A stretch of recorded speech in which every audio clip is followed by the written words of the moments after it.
Hello everyone, Blue Star Saber here once again to do another One Piece chapter review, this time chapter 1024. I meant to do this last week, especially before the official scanlations came out, but I got distracted, so I'm doing it now, and I'm planning on doing like 1025 either tomorrow on Wednesday. But anyway, since now that, let's see, now all three of the double page spreads have been done. So yeah, I'm hoping to get that done. Now, granted, One Piece is on a break this week, so I'm not in a rush as like I was last time. But either way, let's begin. But before I get into like the actual chapter itself, I want to talk about the second part of the colored spread, in which, granted, I think the Shibuka was shown on the side from last time, such as Bo Hancock, Doflamingo, Crocodile, Gecko Mori, but we actually get to see who's next to them, as we kind of guessed. Yeah, Sanji was fighting Doflamingo. We have Nami next to Boa Hancock, Chopper there, Brock. We have Vivi going against Crocodile, Eno against Bon Clay, Robin flying on the wings behind Jinbei, Wu slap on the Going Merry because, well, I believe the Grand Line Review and his fan base were doing a campaign to get him in the top 50, and they somehow did it. I wonder if Oden knows about them now.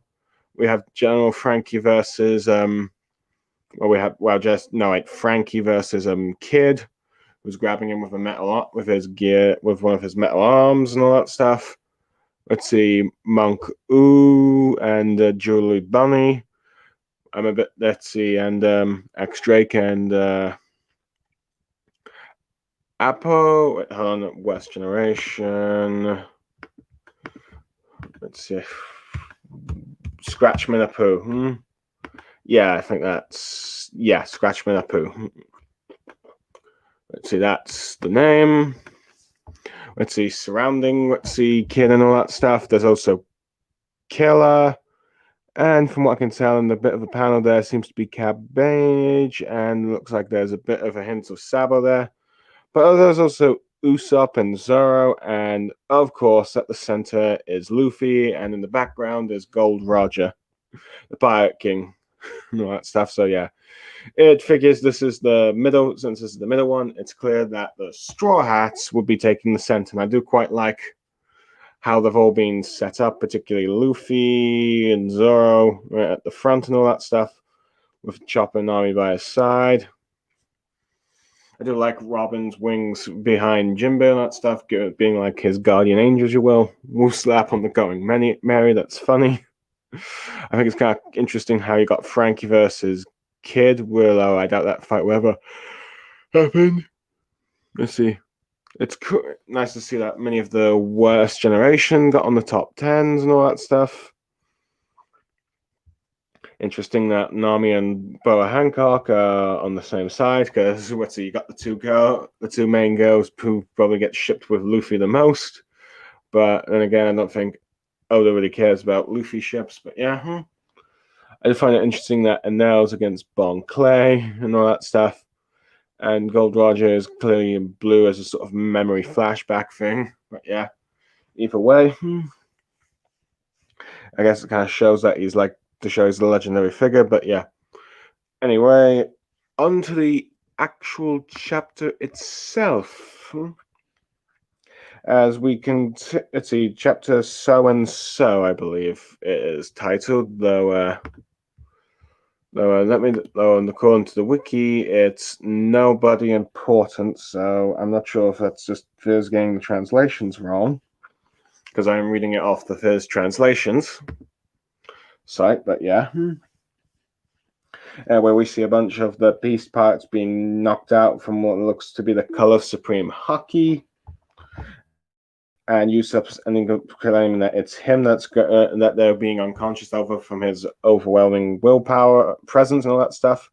And then boasts about how, as he's riding a crocodile, saying he's the man who eliminated two of the Topi Roppo, as he calls himself, the Usachi, the sibling hunter, since he's claiming to beat both Page One and Ulti, even though he more of assisted in their defeats rather than actually doing them. But this seems to work. It seems like this still works in the Beast Pirates. They're getting shocked. Let's see, as he's saying that, don't try and fight him. So it seems to have some sort of so it seems to be working. Oh wait, my mistake. It seems to be a small crocodile user that Tama's taking control of. But anyway, but from what let's see, but what Speed is saying, it appears that due to the fact that Big Mom is fighting elsewhere on this floor, the ripples of her haki are knocking soldiers out because, well, she's a Yonko. And that stuff. While Nami's trying to figure out what's going on with Luffy. And he's asking Franky, though he has no clue except for and he responds about how he has no clue, but besides what Momosuke said earlier, with Nami commenting that Momo should be with Shinobu and he can't get in touch with her either. Though Franky says that no good news means good news, though Nami doesn't seem to understand why. That saying that makes no sense. Let's see. But anyway, Franky ends up just telling, Nami and Usopp to come down. Come down to the main, performance floor. As for whatever reason, all the enemies are flooding to it and all that stuff. As we see them running down and all that stuff. Now, Franky then continues to order laws. Three main crewmates, Beppo, Penguin, and the other guy. Hold on, let me just see. Heart Pirates.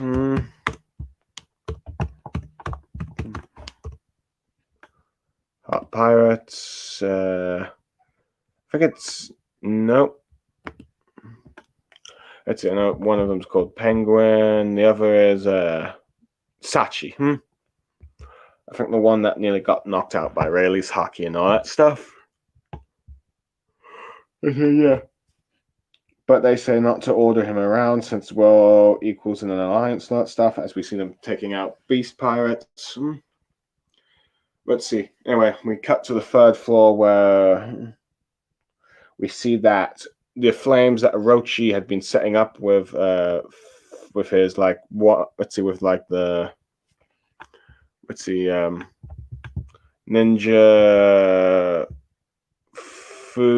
Fukurokaji are starting to take effect, starting to get widespread, and you're getting members of the Beast Pirates saying that to evacuate to the performance floors. That seems to be the safest place at the moment.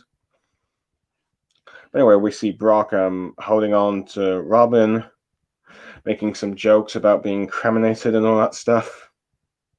With the Minx calling Brock bound corpse as usual to ask him if he's all right. He says that Robin's going to about how Robin was going to burn up and is asking about the update on the battle. With them having a hard time telling him because everything's pure chaos. Anyway, we get to the fourth floor where we see the Kid Pirates are fighting, particularly the Flame Breath burning someone. Let's see, all that stuff. Well, Brock is asking Jinbei telling him that the third floor's in the sea of fire right now. Let's see, telling him to make their way down while he can, with Jinbei commenting how bad news this is. But he is wondering who's holding Kaido back, as he has no idea that Yamato is on their side and all that stuff. But yeah.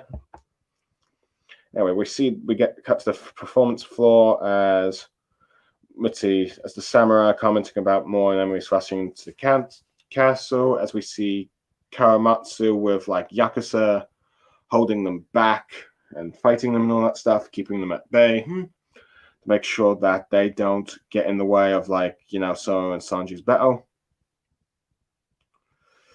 Let's see. Yep. I don't know, somewhere. Oh yeah, it's Franky that says that Sora and Sanji are fighting, the lead performance. But yeah, they're keeping them at bay and that stuff so they don't get in the way of Sora and Sanji's fight. Anyway, we cut to the top of Onigashima in the skull area where we see Yamato and Kaido continuing to fight, as I think, let's see, Yamato uses the Narakurubo arrow technique. Let's see, Kaido blocks it, I think, and then uses the Faja arrow against Yamato. I should probably comment that apparently the VV dictionary cards have come out, and it's confirmed that Yamato is female, which, from what I understand, has caused a bit of controversy on Twitter for those who wanted Yamato to be like a transgender character, and those are getting not. Well, you're getting, depending on those in the political spectrum, some calling Oda transphobe and all that stuff. Let's see, in the more extreme cases of those that and those who are anti-Yamato saying, oh, wokies are all upset and all that stuff, in their political agendas and all that stuff. But either way, it's definitely a very divisive conversation, and I'm not much of an expert about it. Let's see. I know that. Let's see. The Okamas in One Piece, I think, are considered transgenders or something like that. But some people have had issues with how they were portrayed and look like stereotypes or something. Granted, Kikaku, of the Red Scabbards, who's a male but a woman at heart kind of thing, is a transgendered character and all that stuff. So there's that. Though, granted, Kikaku might be dead soon. So I don't know.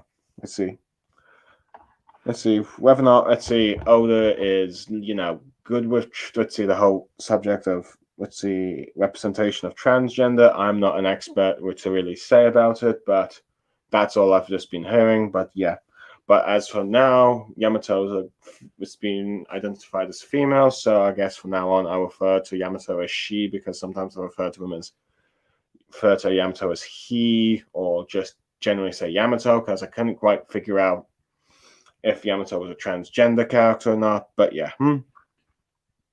But anyway, continue to where we are on. It seems, let's see, Yamato is able to block the attack. Ends up going back spinning and lands into a Derbus. With Yamato asking Kaido if he had always intended to kill her. But Kaido says that yes, that's right. This isn't saying that this is not some family squabble. Since she wants to be Odin, she must be ready for to be treated as such for war and all that stuff. Saying this is not one of her games or something. Though Yamato ends up going on about how is it a crime to admire someone, as she loves Odin and all that stuff. I have to admit, Yamato's taking quite a bit of a beating. But yeah, anyway, we finally get a bit of Yamato's flashback. Let's see, I'm not sure if this is her Straw Hat flashback, but or just bits and pieces of it. But either way, let's see, flashbacks tend to usually lead into like a straw. A character event possibly joining the Straw Hats in some ways. So hopefully this means that we might get Yamato for Straw Hat soon. But anyway, to the actual flashback. Let's see. Apparently, a member of the Beast Pirates has been reporting to Kaido about Yamato, or the Ogre Princess, or Oni, depending on the translation. So it might imply that, now granted that's really the next chapter, that Yamato and Kaido are Oni, but yeah. Let's see. But anyway, she's going on about how she is Odin, and asks his father to do in his chains, as she goes on about how she's Kosuke Odin. However, as we can see, Kaido's not happy to hear this. But as we look around, we see a bunch of beast pirates being knocked out by Supreme King's Haki, as Kaido asks if she did this. She just says that, and they just fell over, and she didn't do anything, though that's clear signs of Supreme King Haki. let's see. So she's saying about how hungry she is and gonna starve, so she asks for some food. Let's see. While Kaido is impressed with her having like the Supreme King Haki, however, he's not happy about Yamato calling herself Odin. He says if that's the case, then she can die, but she's shocked by this words. However, let's see. Yamato then throws her in a cave, saying that, let's see, he'll give her a month to come to her senses. Now, the beast parts are like, let's see, a bit shocked because a month means that she would likely die and all that stuff. Not to mention that they've already locked up Fisher's samurai there.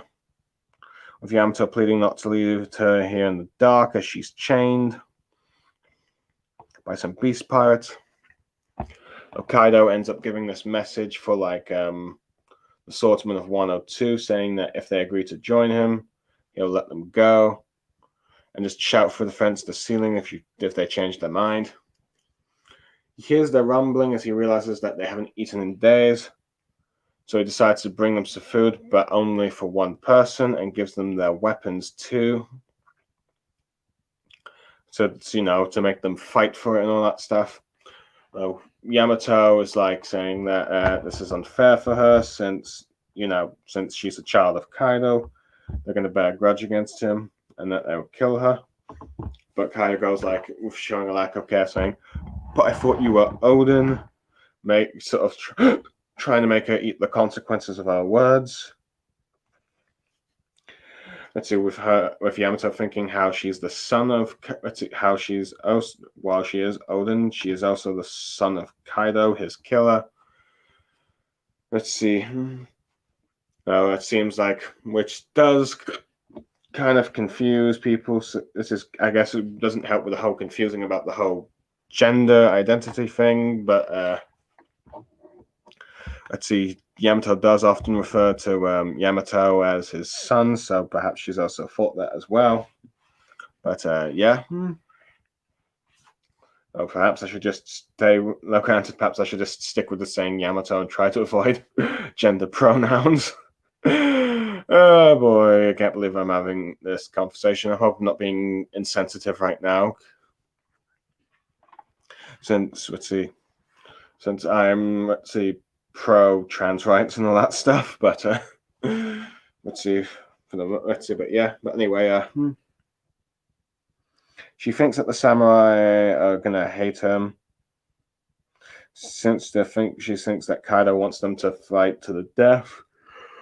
As we get these very intimidating silhouettes of like our three samurai, who I assume are the daimyo of, the other parts of Wano that, that did not, swear fealty to, Kaido and Orochi.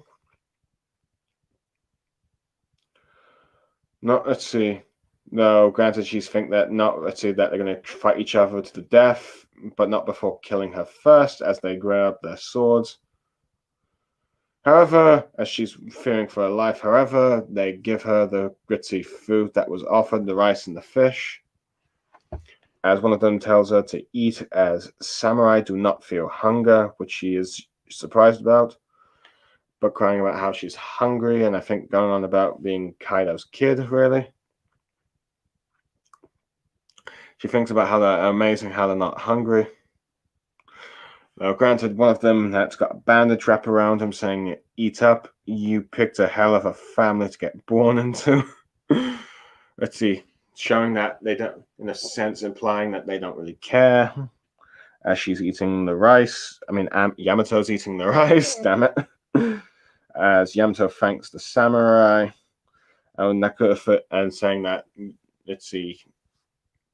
damn it, Yamato will never forget this food as long as he or she lives. Damn it, I can never think this through.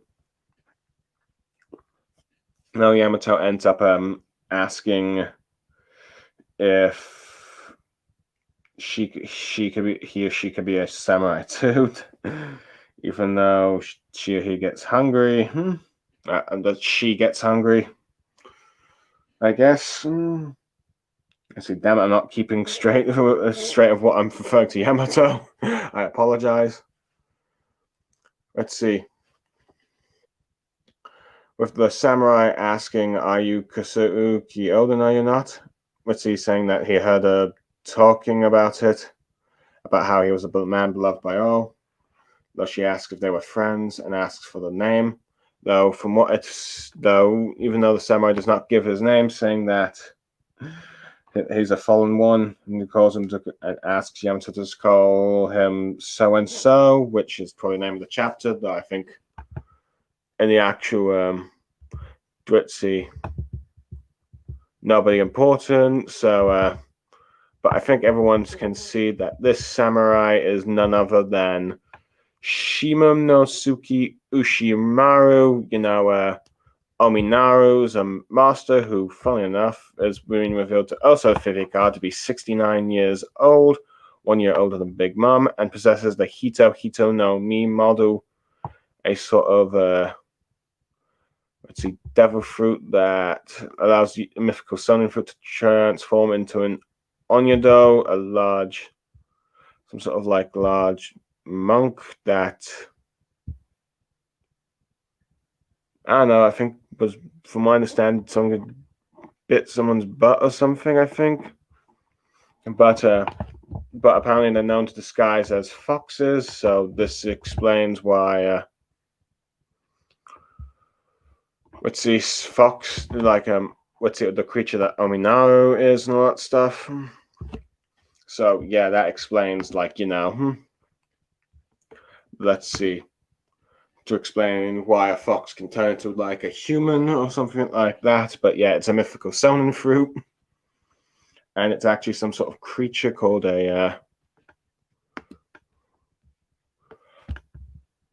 let's see, some sort of big monk kind of cat. Let's see, mythical sonin fruit, sort of similar to let's see, Fleet Admiral Sengoku, was it? Sengoku. Yep, Sengoku. But yeah. Sengoku's like devil fruit and all that stuff. With like his own golden monk Buddha thing, but yeah. So yeah, anyway, Shimotsuki, who looks very much like Zoro, implying more into that theory and the belief that Zoro is somehow related to this fella. Or at least is descended from Ushimaru, who seems to be related to Shimotsuki, since this guy is a descendant of Ryuma. Anyway, Yamato presents to the samurai this journal that she wants to read, but the words are too hard for her, as the other two realize that that's Oden's voyage log. And as we see them reading it, let's see, Yamato's amazed. But eventually 10 days have passed. As they comment, it seems that, let's see, Kaido really intends to actually let her die and all that stuff. Let's see. And the rate they're going, they won't be able to see this battle in 20 years in the future that Oden speaks of. Yamato ends up saying about when the time comes, she will fight on the side of Wano. And once she does, she'll go to sea and become much stronger. As a samurai here, that warms their hearts for the resolve she has. And they will they will play their role for the battle by making sure that she does not die in this castle, in this cave, and they decide that since 20 years is too long for the likes of them to bear. Let's see, they use their swords to break through the cave, despite Yamato's pleas that her father will kill them. Though they say it's better to die in battle than to die in the cave, as they were never going to submit. So end up allowing Yamato to escape out, and they vow to fight in order to make sure that Yamato lives for the battle 20 years as they go face Kaido and then to the death, which of course we know they all die. As we see the flashback ending with like members of the Beast Pirates reporting that that the samurai have escaped. With Yuetsu returning back to Yamato's fight against Kaido, saying how she's not alone, as there were people who believed in her and people who accepted her. And she questions Kaido why she steals her freedom as well as the freedom of Wano. Though Yamato says that life isn't simple questions with simple answers, and calls Yamato a naive child as they both clash again in a double-page spread with a thunder barrage. Ritzy coldly having dead cold stares and serious stares in their eyes after clashing. And that ends the chapter. Okay, first off, let's see. I've already given my thoughts on like the cover spread and all that stuff, and I've already sort of kind of addressed the whole Yamato gender identity theme from the Thievery cards. Let's see. So I like the color spread, and as due to my confusing description. Oh boy, that may or may not get me trouble with Ritzy in case I've been insensitive, though I apologize if it comes off that way. That's not my intention. But it seems like Yamato has been identified as female, so I'm just going to dress her as such until that changes later on. But I guess we'll wait and see if by the end of this, Yamato will still refer to herself as Odin, or become, like a male. No, granted, I guess we have to find out why Kaido wants to call, like, Yamato his son. I guess it might be he just always wanted a son or something. But anyway, I do like how we're kind of like getting Usopp spreading Ritzy once again and spreading lies about how he single-handedly defeated two of the Topi Roppo. Page 1 and Uchi, even though while granted he did fight both of those Yonko, he only assisted in their defeats as Big Mom took out Page 1, and let's see, he only assisted Nami in defeating her, but he's boasting to his enemies that let's see, he actually beat them, and let's see, they believe him, which I wouldn't be surprised that this false information will spread to the world government and the newspapers, and as a result, let's see, due to defeating two members of the Topi Roppo, let's see, Usopp's bounty will probably be pretty large, probably 600, maybe even 800 million, or maybe even a billion, but or close to it. But yeah. But speaking, now granted, maybe it'll be a combined sum of like let's see, Uchi's and Page 1's bounty, which I believe is 400 and 290, as the Thievery cards revealed their bounties, so a total of 690, though maybe a whooping 700 just to be 10 more thing, though it does make me wonder.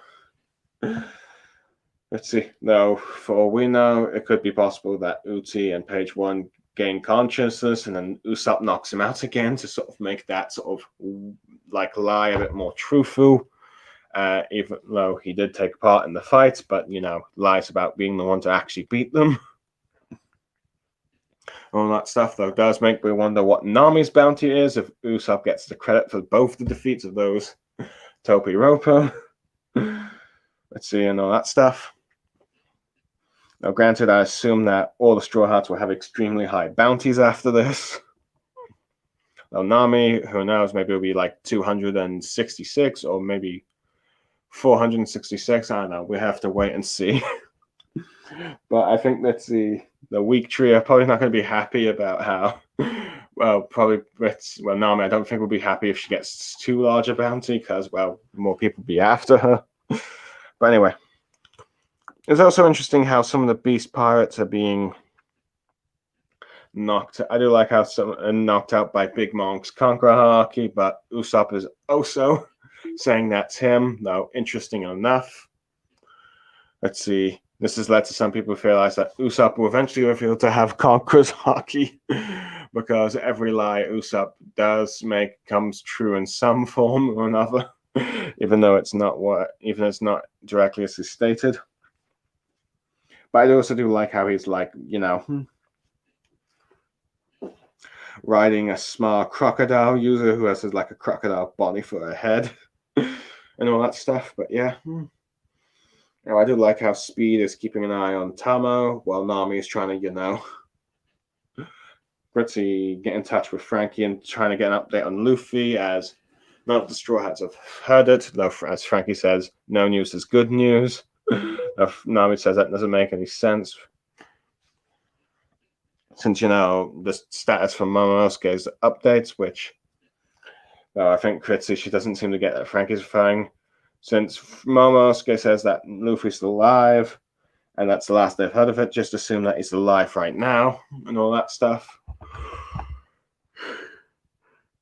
So it's interesting that, let's see, as they're trying to figure out, where Luffy is, and if he's probably with if Momonosuke's with Shinobu and all that stuff, but they don't know where they are and all that stuff. But yeah, but anyway, I do like how there seems to be they're making updates to each other about how more beast pirates are heading to Performance Floor, and they've got to try and stop them because Sanji and So are fighting them, and they don't need all these grunts getting in the way like they were in their fights against the Flying Six.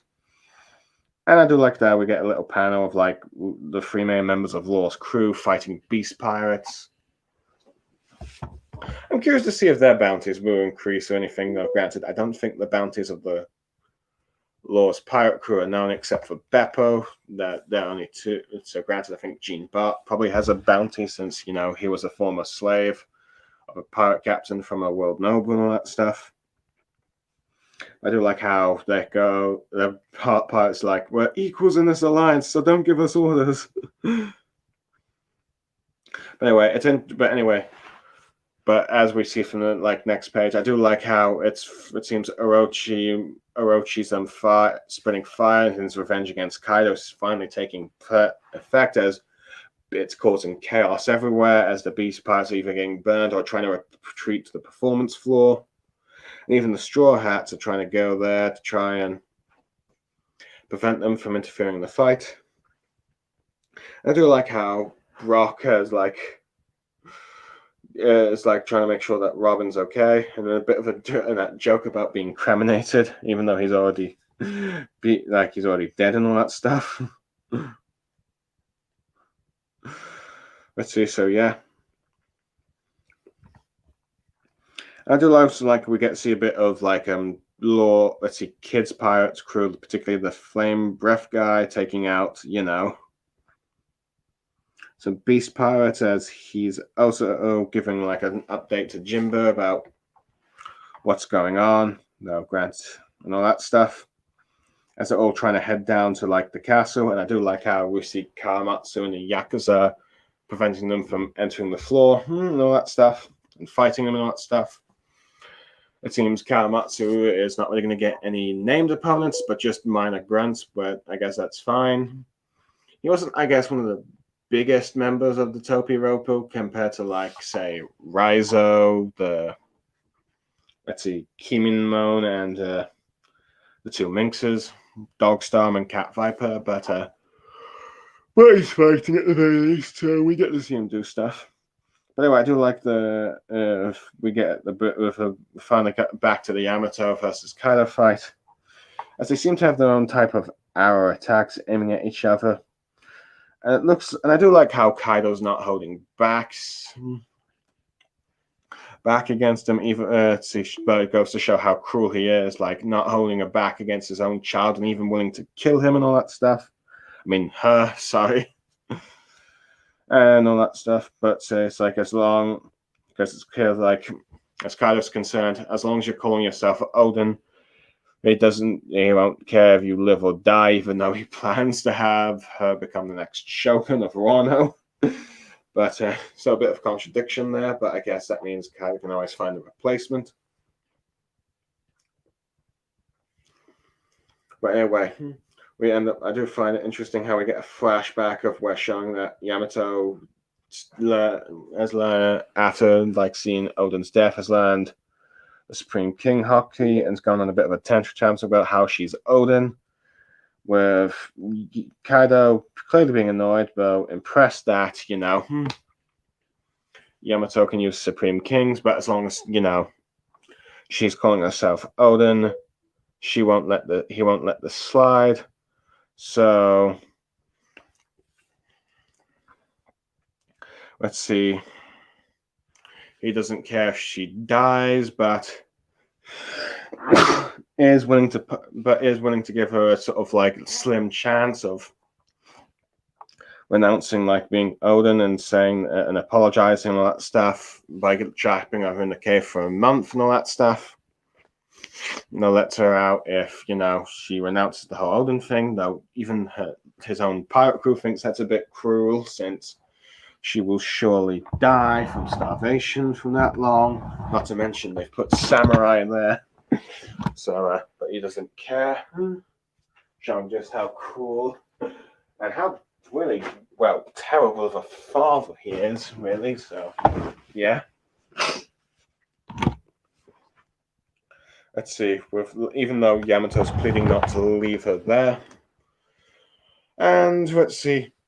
And we end up, finally getting a glimpse of, and due to this, that we end up finally probably learning about the samurai who were daimyos who the fight against, Kaido, but got locked up. As he's like, including, Ushimaru, the previous daimyo of the, Ringo region, or all that stuff. So I like how he's like, let's see.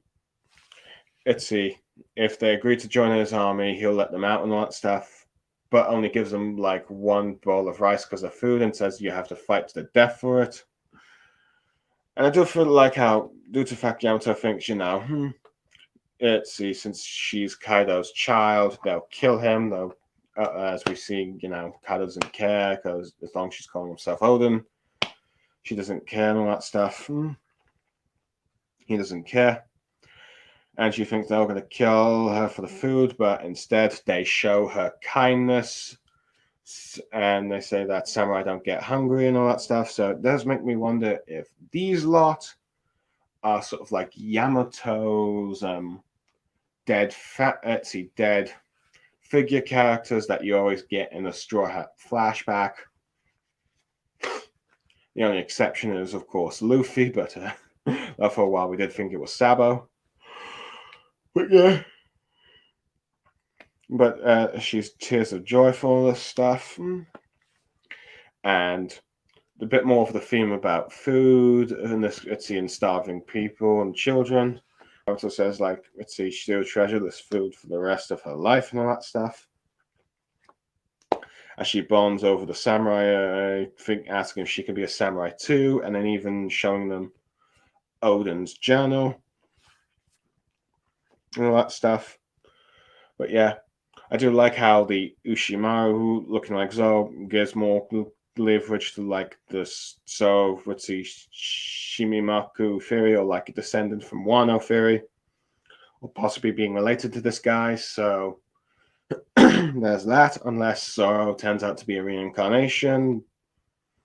But I don't really think that's the case.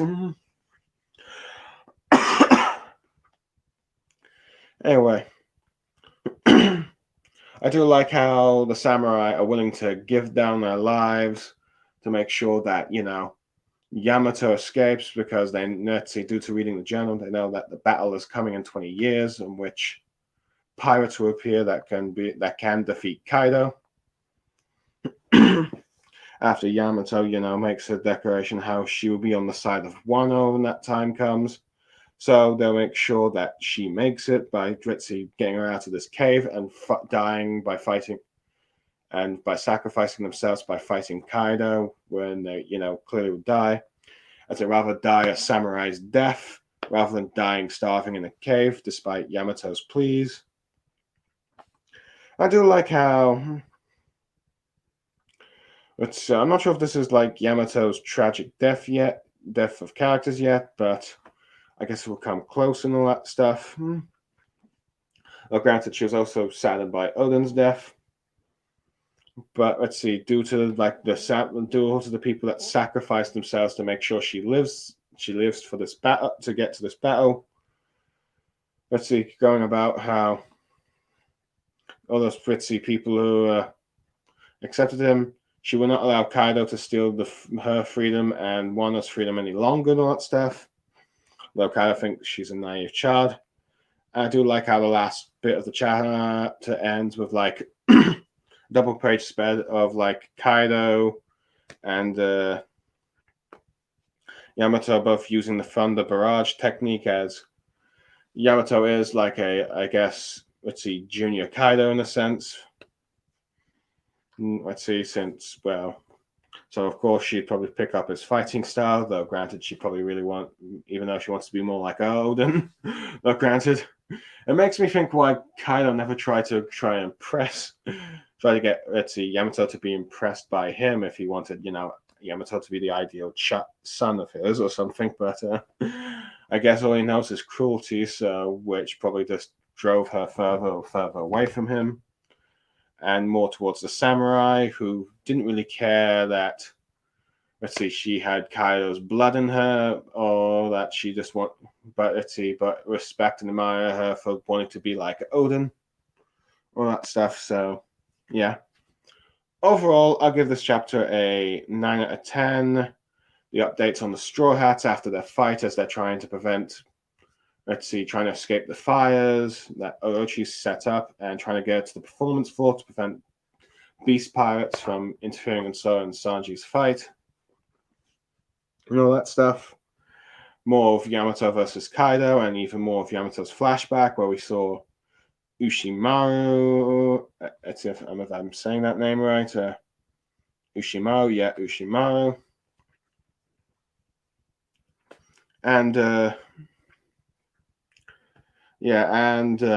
final double panel of like them from the barrage and stuff. But yeah, and let's see. So yeah, overall, overall, I enjoyed this chapter, and we'll hopefully get the review for the next chapter either tomorrow or later at some point during this week, since, well, this week is a break, so I'm not really, I guess, in a rush, but overall, I'm Blue Star Saber, signing off. Thank you for joining me, and goodbye.